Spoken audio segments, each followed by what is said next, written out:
लो, जामिया मिलिया इस्लामिया, अलीगढ़ मुस्लिम विश्वविद्यालय और काशी विद्यापीठ जैसे शैक्षणिक स्थानों की क्या की गई, स्थापना की गई कि हम अंग्रेजी ना तो शिक्षा को ग्रहण करेंगे, न अंग्रेजों के बनाए के द्वारा किसी हम वस्तु का उपयोग करेंगे। ये असहयोग आंदोलन की क्या थी, मेन मुद्दा था। मोतीलाल नेहरू और चित्तरंजन दास जैसे मोतीलाल नेहरू और चित्तरंजन दास जैसे बड़े बड़े बैरिस्टर ने अपनी चलती वकालत छोड़कर आंदोलन में नेतृत्व प्रदान किया। प्रिंस ऑफ वेल्स का स्वागत 17 नवंबर 1921 ईस्वी को मुंबई में राष्ट्रव्यापी हड़ताल के साथ किया गया। अब यह कोई अंग्रेजी अधिकारी थे जिनका नाम क्या था, प्रिंस ऑफ वेल्स। वह भारत आने वाले थे तो उनका पुरजोर तरीके से क्या किया गया, विरोध किया गया कि आप सही नहीं कर रहे हैं, आपको यह देश छोड़ के कद करना चाहिए, जाना चाहिए। सरकार ने आंदोलन को गैर कानूनी करार देते हुए लगभग 30,000 आंदोलनकारियों को क्या किया गया, गिरफ्तार किया गया। गिरफ्तारी के विरोध में गांधी जी ने सविनय अवज्ञा आंदोलन की धमकी दी कि भाई अगर आप उन आंदोलनकारियों को नहीं छोड़ते हैं तो वह कौन सा आंदोलन करेंगे, तो वे सविनय अवज्ञा आंदोलन करेंगे। सविनय अवज्ञा आंदोलन, यह सविनय अवज्ञा आंदोलन हुआ भी। आगे आपको देखने को मिलेगा कि सविनय अवज्ञा आंदोलन कब हुआ था।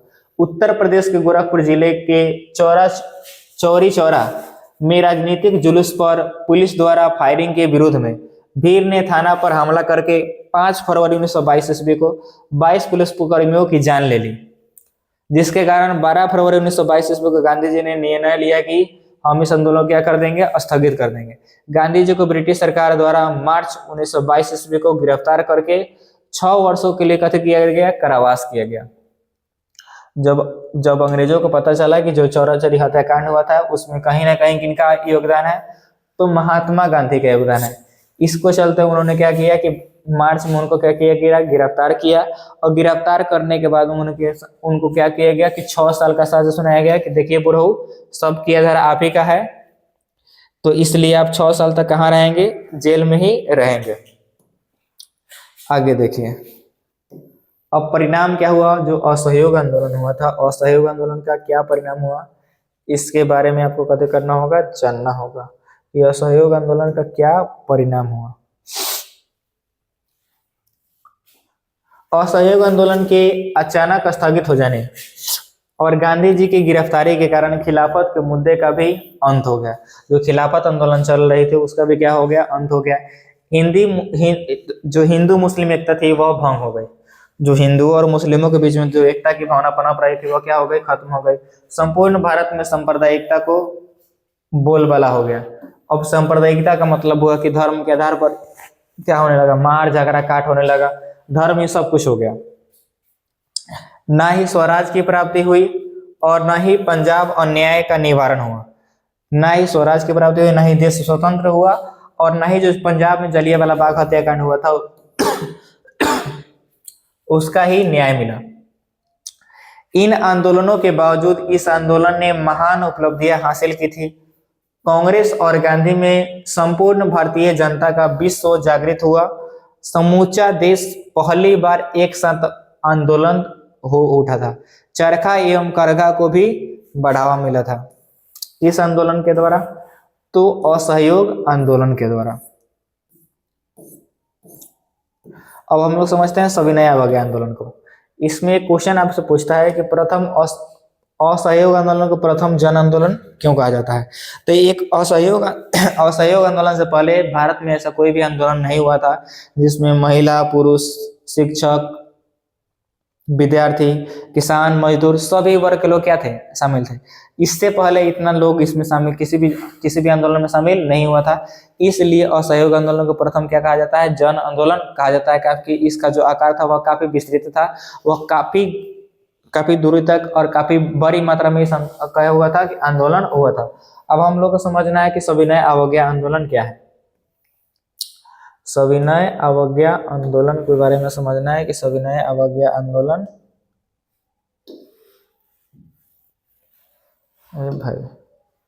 सविनय अवज्ञा आंदोलन क्या था, चलिए इसके बारे में समझिए। सविनय अवज्ञा आंदोलन।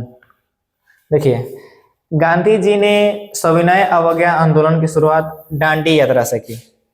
12 मार्च 1930 ईस्वी को साबरमती आश्रम से अपने 78 अनुयायियों के साथ। कब, ध्यान रखिए, जो दांडी यात्रा की शुरुआत हुई कब हुई थी? 12 मार्च से शुरू हुई। दांडी यात्रा की शुरुआत कब हुई? यहाँ जो दिया गया है दांडी यात्रा की शुरुआत हुई 12 मार्च 1930 ईस्वी को साबरमती आश्रम से अपने 78 अनुयायियों के साथ दांडी समुद्र तट तक ऐतिहासिक यात्रा शुरू की गई। यह यात्रा किसके द्वारा शुरू की गई थी? वह गांधी जी के नेतृत्व में। 24 दिनों में 250 किलोमीटर की पद यात्रा के पश्चात 24 दिनों में 250 किलोमीटर पद यात्रा के पश्चात 5 अप्रैल को दांडी पहुंचा गया। कहाँ पहुंचे आदमी? दांडी पहुंचे गांधी जी। अब दांडी पहुंचने के बाद में क्या हुआ कि 6 अप्रैल को समुद्र से पानी से नमक बनाकर कानून का कहते किया गया, उल्लंघन किया गया। तो किस कानून को तोड़ा गया था? तो वह नमक कानून को तोड़ा गया था। आपको पूछेगा कि जो दांडी यात्रा चली थी, दांडी यात्रा स्टार्ट कब हुई? 12 मार्च 1930 ईस्वी को। अब चली कब तक? तो 6 अप्रैल 1930 तक। 6 अप्रैल 1930 तक। दांडी यात्रा से किस कानून को तोड़ा गया? तो नमक कानून को। जो अंग्रेजी सरकार के द्वारा जो नमक बनाए जाते थे वह काफी टैक्स, उस पर काफी टैक्स लगता था। तो भारतीयों ने सोचा कि एक अपना क्यों नहीं नमक बनाया जाए। जो तो टैक्स था वह उसको खत्म कर दिया गया और जो पहली बार नमक बनाया गया वह बनाया गया कब? तो 6 मार्च को गांधी जी के नेतृत्व में। हर जगह नमक कानून का उल्लंघन किया जाना, छात्रों और स्कूल कॉलेजों का बहिष्कार करना, विदेशी कपड़ों को जलाया जाना चाहिए, सरकार को कोई कर नहीं अदा किया जाना चाहिए, औरतों को शराब के दुकानों के आगे धरना देना चाहिए, वकील अदालत छोड़े तथा सरकारी कर्मचारी पद त्याग करें। उसके बाद में दिया है हर घर में लोग चरखा काटे तथा सूत बनाए। इन सभी कार्यक्रमों में सत्य एवं अहिंसा को सर्वोपरि रखा जाए, तभी स्वराज की प्राप्ति क्या हो सकती है। गांधी जी ने कहा कि भाई अगर आपको स्वतंत्रता की प्राप्ति चाहिए, आपको अगर स्वराज की प्राप्ति हुई, तो उसके लिए भाई सभी वर्गों को एक साथ मिलकर क्या करना होगा? अंग्रेजों का क्या करना होगा? विरोध करना होगा। हमको अंग्रेजों द्वारा बनाए गए किसी भी वस्तु का प्रयोग नहीं करना होगा। उसके साथ ही सभी चीजों में क्या होगा ना कि मतलब सभी क्षेत्रों से क्या करना होगा? अंग्रेजों का क्या करना होगा? विरोध करना होगा। अब गांधी इरविन पैक्ट या दिल्ली समझौता जिसके नाम से जाना जाता है, गांधी इरविन पैक्ट क्या था, इसके बारे में आप समझिए। सविनय अवज्ञा आंदोलन की व्यापकता ने अंग्रेजी सरकार को समझौता करने के लिए बाध्य किया। सरकार को गांधी जी के साथ समझौता करनी पड़ी, जिससे गांधी इरविन पैक्ट के नाम से जाना जाता है। जो उस समय के वायसराय थे लॉर्ड इरविन, और उसके बाद में गांधी जी के बीच जो समझौता हुआ उसे कहा जाता है गांधी इरविन पैक्ट, या इसे दिल्ली समझौता के नाम से भी जाना जाता है। चलिए, अब इस समझौता में हुआ कथित है, इसके बारे में तो जानना होगा। यह समझौता 5 मार्च 1931 ईस्वी को गांधी जी और लॉर्ड इरविन के बीच हुआ था, जिसके तहत गांधी जी ने आंदोलन को स्थगित कर दिया तथा द्वितीय गोलमेज सम्मेलन में भाग लेने हेतु सहमत हो गए। जो गोलमेज सम्मेलन हुआ था, अंग्रेजों ने अपने यहाँ गोलमेज सम्मेलन का आयोजन किया गया था। जो पहला गोलमेज सम्मेलन हुआ था वह 1930 ईस्वी में हुआ था, जिसमें गांधी जी ने जाने से क्या कर दिया था? इनकार कर दिया था। और द्वितीय गोलमेज सम्मेलन जो हुआ था वह 1931 ईस्वी में हुआ। तीसरा गोलमेज सम्मेलन जो हुआ 1932 ईस्वी में हुआ। अब यहाँ गए कब कि यही वह समय था जब भगत सिंह, राजगुरु और सुखदेव तीनों क्या थे? अंग्रेजों के हाथे जेल में बंद थे। तो उनको लगा कि भाई अगर हम ऐसा कहें, अगर अंग्रेजों से मांग किया जाए कि अगर आप कैदियों को छोड़ते हैं तो हम द्वितीय गोलमेज सम्मेलन में जाएंगे और असहयोग आंदोलन सविनय अवज्ञा आंदोलन क्या कर देंगे? स्थगित कर देंगे। वह मांगे भी वह बातों से क्या कर दिया गया? उलझा दिया गया। गांधी जी ने मांग की कि जितने भी कैदी है उनको जब छोड़ोगे तब हम जाएंगे द्वितीय गोलमेज सम्मेलन में बात करने के लिए मैकडोनल्ड उस समय के जो प्रधानमंत्री थे उनसे। और जो इरविन था उसने क्या किया कि बताया करते कि जितने भी आंदोलनकारी कैदी है मैं उनको क्या कर दूंगा, जो राजनीति कैदी है, राजनीति कैदी का मतलब अनशन में बैठने वाला, साइमन गो बैक, अंग्रेज गो बैक, ऐसा आंदोलन करने वाला को हम कथी कर देंगे, छोड़ देंगे। लेकिन भगत सिंह पर बम चलाने का क्या था, आरोप लगा था। वह राजनीतिक कैदी नहीं बल्कि कानूनी कैदी थे, जिसके चलते उनको नहीं छोड़ा गया और उनको फांसी लग गई। तो द्वितीय जो गांधी इरविन पैक्ट समझौता था, इनके बीच में क्या हुआ कि इस समझौता में कहा कथे गया कि गांधी जी कहा कि हम इस अभिनव कथी कर देंगे, स्थगित कर देंगे तथा द्वितीय गोलमेज सम्मेलन में जाएंगे। तो द्वितीय गोलमेज सम्मेलन कब हुआ था, 1931 ईस्वी में। भाग लेने के लिए सहमत हो गए। गांधी जी ने द्वितीय गोलमेज सम्मेलन में भाग लिया, परंतु वहां किसी भी मुद्दे पर सहमति न बन सकी, अतः वह निराश वापस लौट गए। दूसरी ओर ब्रिटिश सरकार का दमन का सिलसिला तेज कर दिया था। तब गांधी जी ने दोबारा सविनय अवज्ञा आंदोलन को प्रारंभ किया, जिसमें पहले जैसी धार और उत्साह नहीं थी। एक बार जो आंदोलन खत्म हो गया तो दोबारा वह आंदोलन नहीं हो सकती है, जिससे 1934 ईस्वी में आंदोलन क्या हो गया, स्थगित हो गया, खत्म। जो सविनय अवज्ञा आंदोलन चल रहा था वह लगभग खत्म ही तरह के हो गया। अब हम लोग समझते हैं कि इस आंदोलन के बारे में, चंपारण आंदोलन के बारे में, कि चंपारण आंदोलन क्या था। अभी हम लोग को जानना है क्या, चंपारण आंदोलन। तो चलिए देखते हैं। बिहार के नील उत्पादक किसानों की स्थिति बहुत ही दयनीय थी। यहाँ नीले गोरों द्वारा जो नील की खेती होती थी, गोरों द्वारा तीन कठिया व्यवस्था प्रचलित थी, जिसमें किसानों को अपने भूमि के 3/20 मतलब 3/20 हिस्से पर नील की खेती करनी थी। अगर आपके पास 20 कट्ठा भूमि है, 20 कट्ठा खेत है, आपके पास अगर 20 कट्ठा खेत है तो वह 20 कट्ठा में से 3 कट्ठा आपको क्या करना होगा, नील की खेती करनी होगी। यह सामान्यतः उपजाऊ भूमि होती थी। जो 20 कट्ठा में जो 3 कट्ठा भूमि होता था वह उपजाऊ भूमि वाले जगह पर किसका खेती किया जाता था, नील की खेती किया जाते थे। किसान नील की खेती करना नहीं चाहते थे। अब चाहते क्यों नहीं थे, क्योंकि इससे भूमि की उर्वरता क्या हो जाती थी, कम हो जाती थी। और प्रत्येक 3 वर्ष जो प्रत्येक वर्ष क्या होता था, 3 कट्ठा भूमि क्या हो चुका था, समाप्त हो चुका था, मतलब कि बर्बाद हो जाता था। अगर एक बार नील की खेती हो गई तो वह 3 साल तक उस पर कोई भी फसल नहीं हो सकती थी। इसको लेकर 1908 ईस्वी में 3 कट्ठा व्यवस्था में सुधार लाने की कोशिश की थी, परंतु इससे किसानों की गिरती हुई हालत में कोई परिवर्तन नहीं देखने को मिला। 1908 ईस्वी में 3 कट्ठा व्यवस्था में कुछ सुधार भी किया गया, लेकिन इस सुधार से कोई भी परिवर्तन किसानों की हालत में नहीं हुई। नीलओं के इस अत्याचार से किसानों त्रस्त हो गए थे, उनकी स्थिति काफी दयनीय हो चुकी थी, वह बर्बाद हो चुके थे। इसी समय 1916 ईस्वी में कांग्रेस के लखनऊ अधिवेशन में चंपारण के ही एक किसान जिनका नाम क्या था, राजकुमार शुक्ल, उन्होंने सबका ध्यान समस्या की ओर आकृष्ट करवाया तथा महात्मा गांधी को चंपारण आने के लिए क्या किया, अनुरोध किया कि आप यहाँ आइए और यहाँ के किसानों के दुख दर्द को समझिए। किसानों की मांग को लेकर 1917 ईस्वी में महात्मा गांधी ने चंपारण आंदोलन की शुरुआत की। तो चंपारण आंदोलन की शुरुआत कब हुई थी, 1917 ईस्वी में। कब हुई थी, 1917 ईस्वी को चंपारण आंदोलन की शुरुआत की। गांधी जी के दबाव पर सरकार ने चंपारण एग्रियन कमेटी का गठन किया और गांधी जी भी इस कमेटी के सदस्य थे।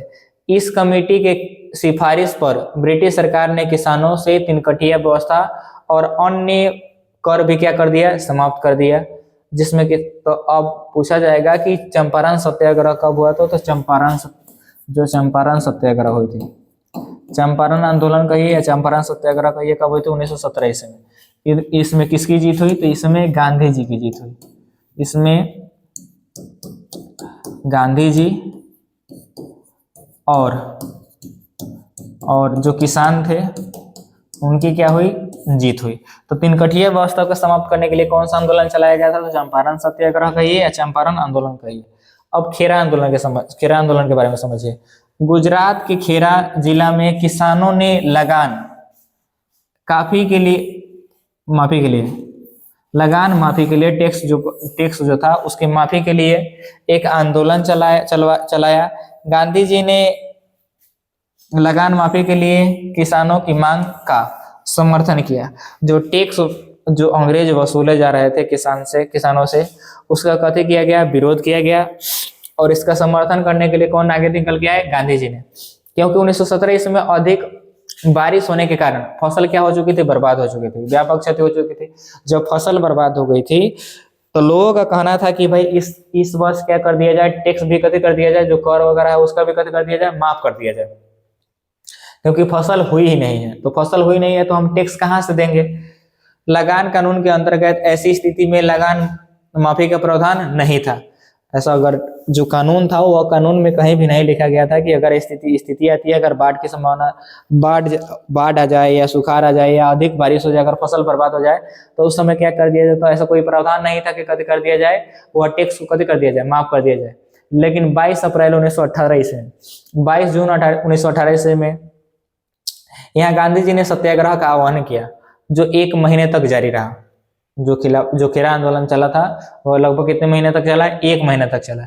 इसी बीच रबी की फसल होने तथा सरकार द्वारा भी दमनकारी उपाय समाप्त करने से स्थिति काफी बदली और गांधी जी ने सत्याग्रह समाप्त करने की घोषणा कर दी।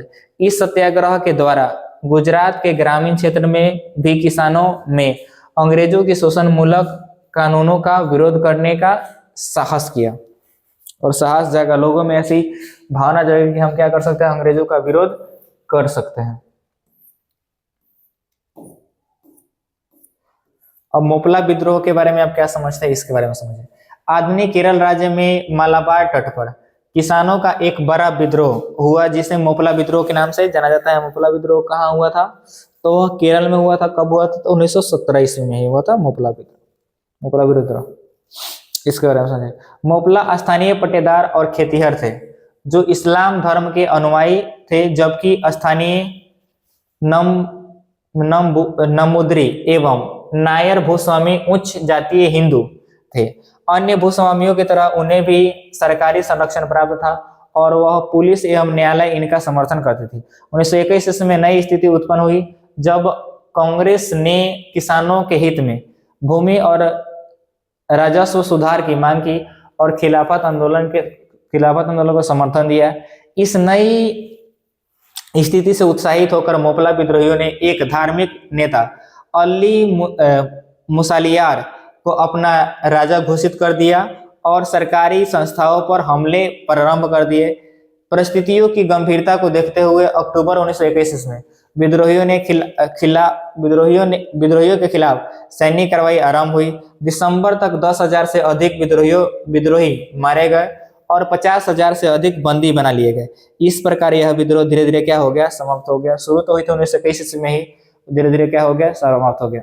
बारदोली सत्याग्रह या बारदोली आंदोलन क्या था, इसके बारे में समझिए। फरवरी 1928 ईस्वी, डेट याद रखिएगा कब, तो बारदोली आंदोलन की जो शुरुआत हुई थी वो कब हुई थी, 1928 ईस्वी में। गुजरात के बारदोली तालुका में लगान वृद्धि के खिलाफ किसानों में असंतोष की भावना हुई। भाई इतना ना टैक्स या कर वसूल लाद दिया जाता था कि वह किसानों से चुका नहीं पाते थे। अब चुका नहीं के पाएंगे तो क्या करेंगे, माफी मांगेंगे। आप माफी तो सुनने वाले नहीं है, तो एक ही चारा बनता था कि क्या, आंदोलन के सिवा दूसरा कोई चारा नहीं बचता था। सरकार द्वारा गठित बारदोली जांच आयोग की सिफारिश से भी किसान असंतुष्ट रहे। किसान बारदोली जो जांच हुआ तो उसमें क्या हुआ कि वह उससे क्या हुआ, आम जनता क्या हो गई, असंतुष्ट हो गई। मतलब कि वह जांच सही तरीके से नहीं हो पाई थी। वो उसमें उन्होंने अंग्रेजों का ही साथ दिया। उन्होंने सरकार के निर्णय के विरुद्ध आंदोलन छेड़ दिया कि जो यह जांच चली है, बारदोली जांच, वह भी सही तरीके से नहीं हुआ है। तो उन्होंने आंदोलन कर दिया। जो यहाँ की जनता थी क्या किया, आंदोलन की, जिसमें सरदार वल्लभ भाई पटेल की निर्णायक भूमिका रही। इसी अवसर पर उन्हें सरदार की उपाधि धारण की गई। तो पूछा जाएगा कि सरदार वल्लभ भाई पटेल को सरदार जो सरदार की उपाधि मिली थी वह किस आंदोलन में मिली थी, तो वह मिली थी आपको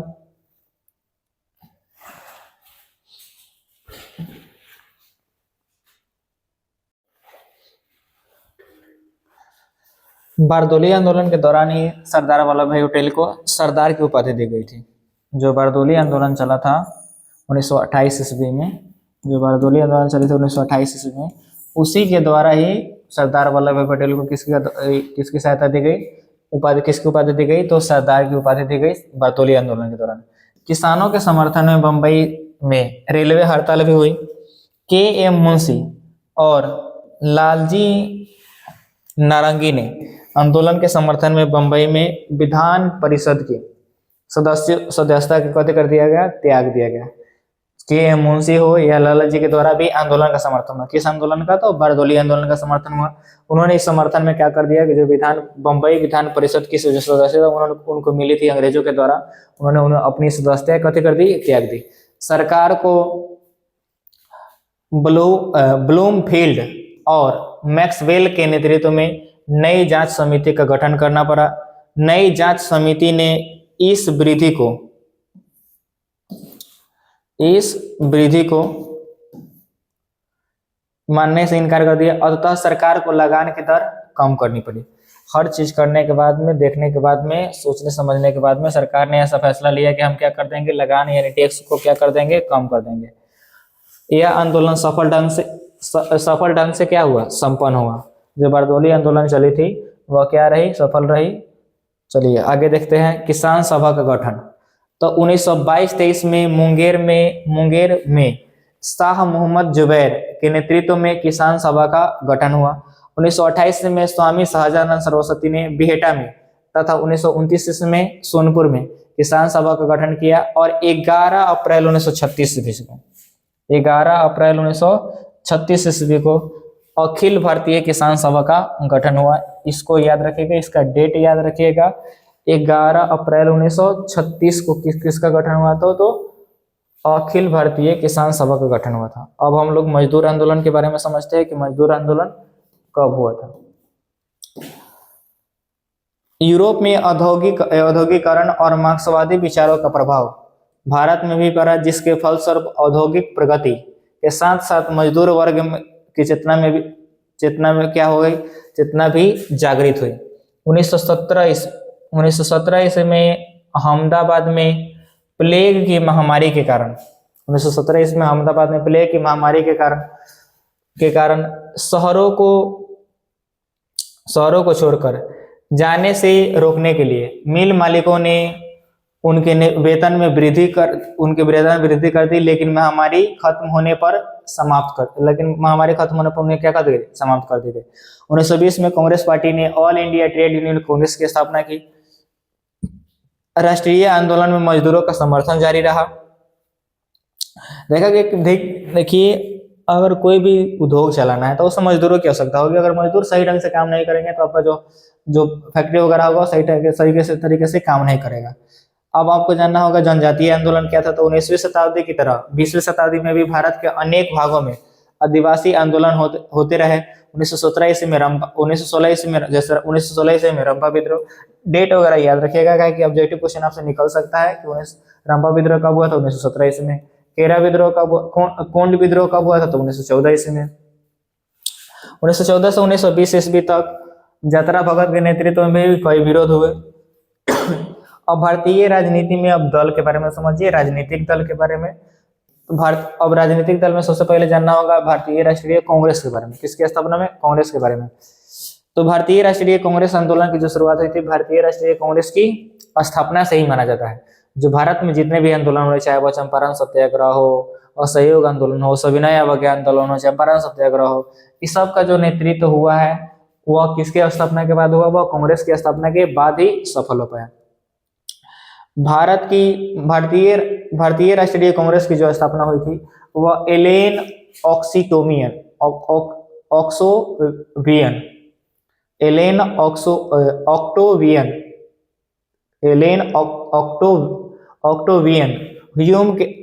ह्यूम ने किया था। किसका नेतृत्व, भारतीय राष्ट्रीय कांग्रेस की स्थापना जो हुआ था स्कॉटलैंड के निवासी थे। कहाँ के निवासी थे ये ह्यूम कहा जाता है। एलेन ऑक्टोवियन ह्यूम जो थे वह कहाँ के थे, स्कॉटलैंड के निवासी थे, जिसके प्रथम अध्यक्ष व्योमेश चंद्र भारती थे। तो आपसे पूछा जाएगा कि भारतीय राष्ट्रीय कांग्रेस के जो प्रथम अध्यक्ष थे कौन थे, व्योमेश चंद्र बनर्जी। इसकी जो स्थापना हुई थी 1885 में से। भारतीय राष्ट्रीय कांग्रेस की स्थापना कब हुई, तो 1885 ईस्वी में। अब आपको जानना होगा वामपंथी या कम्युनिस्ट पार्टी क्या था। तो 1920 ईस्वी में एम.एन. राय ने ताशकंद में भारतीय कम्युनिस्ट पार्टी की स्थापना की। 1920 ईस्वी में एम.एन. राय के नेतृत्व में ताशकंद में, रूस में जगह है ताशकंद, वहां किसकी स्थापना की, तो रूस में जगह है ताशकंद, उसमें किसकी स्थापना हुई थी, तो भारतीय कम्युनिस्ट पार्टी की स्थापना हुई कब, 1920 ईस्वी में। अंग्रेजी सरकार भारत के कम्युनिस्ट नेताओं को अलग अलग मुकदमे में फंसाकर भारत में समाजवाद के प्रसार को रोकना चाहते थे। कम्युनिस्ट पार्टी में बाद में बड़ी संख्या में कम्युनिस्ट पार्टी, मच्छर के कारण दिमाग हैरान हो गया। कम्युनिस्ट पार्टी में बाद में बड़ी संख्या में मजदूरों, किसानों को शामिल किया गया। लेबर स्वराज पार्टी भारत में पहली किसान मजदूर पार्टी थी। तो भारत की पहली मजदूर किसान पार्टी कौन सी थी, तो labour Swaraj party. Forward block की स्थापना सुभाष चंद्र बोस के नेतृत्व में हुआ था। इसको भी ध्यान में रखिएगा कि फॉरवर्ड ब्लॉक की स्थापना कब हुई थी, तो 1934 ईस्वी में। 1934 ईस्वी में फॉरवर्ड ब्लॉक की स्थापना, कांग्रेस समाजवादी पार्टी की स्थापना है। फॉरवर्ड ब्लॉक की जो स्थापना की गई थी वो किसके द्वारा की गई थी, सुभाष चंद्र बोस के नेतृत्व में की गई थी। इसको आप याद रखिएगा। भारत में समाजवादी पार्टी की जो स्थापना हुई 1934 ईस्वी में हुआ था। अब मुस्लिम लीग के बारे में समझिए कि मुस्लिम लीग क्या थी। जो द्विराष्ट्र सिद्धांत की जो मांग की गई थी वह मुस्लिम लीग के द्वारा ही की गई थी। 1857 के विद्रोह में हिंदू मुस्लिम एकता ने अंग्रेजों को अचंभित कर दिया था कि भाई हिंदू मुस्लिम एक इतना कैसे हो सकते हैं। अंग्रेजों ने भारत में हिंदू मुस्लिम एकता को भंग करने के लिए 1858 ईस्वी में फूट डालो और शासन करो की नीति अपनाई। 1887 में लॉर्ड डफरिन ने अंग्रेजों को हिंदुओं की पार्टी कहकर संबोधित किया कि इससे भी उसे क्या कहते हैं, मुस्लिम उससे क्या हो जाए, अलग हो जाए। इसे मुसलमानों को लगने लगा कि कांग्रेस हिंदू राज्य की स्थापना करना चाहती है। इसी भावना से मुस्लिम लीग की स्थापना की गई। सर आगा खां और सलीम मुल्लाह खां के नेतृत्व में 1926 में मुस्लिम लीग की स्थापना हुई। यह डेट आप याद रखिएगा कि मुस्लिम लीग की स्थापना कब हुई, तो मुस्लिम लीग की स्थापना कब हुई, तो 1926 में। इसकी स्थापना, मुस्लिम लीग की स्थापना कब हुई, 1926 में। यह डेट आपसे पूछा जाएगा। ढाका में 30 दिसंबर 1926 ईस्वी को, ढाका में 30 सितंबर 1926 ईस्वी को एक सम्मेलन बुलाया गया जहां इसका नाम बदलकर ऑल इंडिया मुस्लिम लीग रखा गया। All India Muslim league. इसका क्या उद्देश्य था, तो मुसलमानों को सरकारी सेवाओं में उचित अनुपात में स्थान दिलाना एवं न्यायाधीशों के पदों पर भी मुसलमानों को क्या करना, मुसलमानों को जगह मिलना। अब हम लोग स्वराज पार्टी के बारे में समझ लेते हैं। असहयोग आंदोलन के अचानक वापस लेने से दुखी होकर मोतीलाल नेहरू और चित्तरंजन दास ने स्वराज पार्टी की स्थापना की थी। जब असहयोग आंदोलन 1922 ईस्वी में वापस ले लिया गया, असहयोग आंदोलन कब वापस ले गई, 1922 ईस्वी में जब वापस ले गई, तो उससे दुखी होकर कि भाई जो गांधी जी ने किया है वह सही नहीं किया है, उससे दुखी होकर मोतीलाल नेहरू और चित्तरंजन दास ने स्वराज पार्टी की स्थापना की। 1 जनवरी 1923 ईस्वी में किसकी स्थापना की, स्वराज पार्टी की स्थापना की। स्वराज पार्टी का उद्देश्य था अंग्रेजों द्वारा चलाई गई सरकारी परंपराओं का अंत चाहते थे। जो अंग्रेज यहाँ जो परंपरा चला रहा है वह उसका अंत हो और सरकारी कार्यों में हम क्या हो जाए, पूरी तरह से क्या हो जाए, स्वतंत्र हो जाए। यह विधानसभाओं में जाते थे और विभिन्न मुद्दों पर बहस करने के बाद विरोध करते हुए बाहर निकल जाते थे। उसका नीति दमनकारी कानूनों का विरोध करना था और अपनी नीतियों पर नहीं टिके रहने के कारण स्वराज पार्टी का अंत हो गया 1906 ईस्वी में। लेकिन स्वराज पार्टी की जो स्थापना की गई थी वह कब की गई थी, तो वह की गई थी मोतीलाल नेहरू एवं चित्तरंजन दास के द्वारा। मोतीलाल नेहरू और चित्तरंजन दास के द्वारा इसकी स्थापना की गई थी। अब की गई थी कब, तो इसके बारे में हम देख लेते हैं कि इसकी स्थापना कब की गई थी। स्वराज पार्टी की स्थापना आ गया भाई, स्वराज पार्टी की स्थापना तो 1 जनवरी 1923 ईस्वी को, मात्र 3 साल बाद यह क्या हो गई, खत्म हो गई। अब हम लोग समझते हैं राष्ट्रीय स्वयंसेवक संघ की स्थापना। भारतीय राष्ट्रीय कांग्रेस से असंतुष्ट होकर भारतीय नेताओं ने, जो लोग कांग्रेस को देखना नहीं चाहते, जो लोग समझते थे कि कांग्रेस कुछ नहीं कर सकती है, इससे आजादी मिलने वाली नहीं है, तो वैसे नेताओं ने राष्ट्रीय चेतना से प्रसार होकर और हिंदू धर्म का सहारा लेना शुरू कर दिया। और 1875 ईस्वी में बंबई में स्वामी दयानंद सरस्वती ने आर्य समाज की स्थापना की। याद रखिएगा कि आर्य समाज की जो स्थापना की गई थी किसके द्वारा की गई थी, तो स्वामी दयानंद के द्वारा। तथा वेदों की ओर लौटो का नारा दिया था। वेदों की ओर लौटो का नारा किसके द्वारा दिया गया, तो स्वामी दयानंद के द्वारा। 1915 ईस्वी में मदन मोहन मालवीय द्वारा हरिद्वार में हिंदू महासभा की स्थापना की गई। हिंदू महासभा की स्थापना 1915 ईस्वी में किसके द्वारा, तो मदन मोहन मालवीय के द्वारा। महात्मा गांधी के आने के बाद सांप्रदायिक पार्टियों को लोग महत्व देना कम कर दिए। अब उन लोगों को लगने लगा कि महात्मा गांधी सही नेता है, तो इसलिए क्या कि दूसरा जो दे रहे थे सांप्रदायिक पार्टियों को महत्व, वह देना कम कर दिया। असहयोग आंदोलन के स्थगन के बाद, मतलब स्थगित होने के बाद फिर से सांप्रदायिकता का बोलबाला हो गया। बाल गंगाधर तिलक के अनुयायी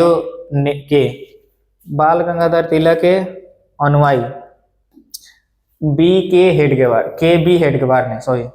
बी हेडगेवार ने 1925 ईस्वी में नागपुर में राष्ट्रीय स्वयंसेवक संघ की स्थापना की। राष्ट्रीय स्वयंसेवक संघ मतलब RSS की स्थापना कब हुई, तो 1925 ईस्वी में के बी हेडगेवार के नेतृत्व में हुई। इस संघ का मुख्य उद्देश्य भारतीय हिंदू नवयुवकों को अनुशासित एवं चारित्रिक रूप से मजबूती प्रदान करना और देश का निर्माण करना था। अब यह चैप्टर आपका खत्म हो गया। उम्मीद करते हैं कि वीडियो अच्छी लगी होगी और पूरी तरह से अच्छे, मतलब पूरे चैप्टर को हम लोग अच्छी तरह से पढ़े होंगे। तो अगर वीडियो अच्छी लगी हो तो लाइक, शेयर और सब्सक्राइब जरूर करें। साथ ही साथ अपने दोस्तों के पास शेयर करें। मिलते हैं अगले क्लास में, तब तक के लिए जय हिंद।